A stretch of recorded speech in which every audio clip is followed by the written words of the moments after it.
HMPV એટલે કે human meta ન્યુમો virus એ કોઈ નવો વાયરસ નથી.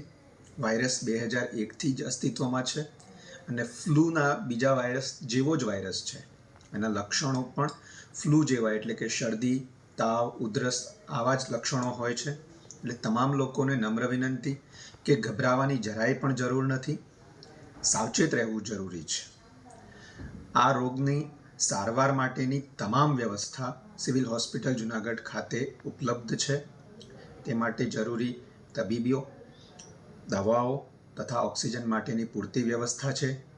કોઈપણ કિસ્સામાં જો કેસીસ વધે તો અગમચેતીના ભાગરૂપે એક અલગ વોર્ડ 30 બેડનો પણ તૈયાર રાખવામાં આવેલ છે. તમામ લોકોએ ગભરાવાની જરૂર નથી, સાવચેત રહેવું જરૂરી છે. આ રોગમાં 1 વર્ષથી નાના બાળકો અને તેમાં પણ જેમને હૃદયરોગની બીમારી હોય, જન્મજાત હૃદયરોગની બીમારી, કિડનીની તકલીફ હોય કે કોઈ વારસાગત રોગ હોય અથવા ખૂબ જ વયોવૃદ્ધ લોકો હોય જેમની રોગપ્રતિકારક શક્તિ ઓછી હોય, તેમણે વિશેષ કાળજી રાખવી જરૂરી છે.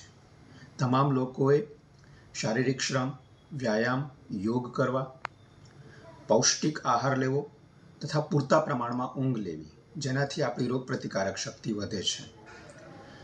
શરદી, તાવ, ઉધરસ આવા કોઈ પણ લક્ષણો આવે તો તરત જ ડૉક્ટરનો સંપર્ક કરવો અને આવા લક્ષણોવાળા લોકોથી 1 હાથનું અંતર રાખવું, વારંવાર સાબુથી હાથ ધોવા અને હાથ, મોઢાને, આંખોને અને નાકને અડકવા નહીં તથા સાવચેત રહેવું જરૂરી છે.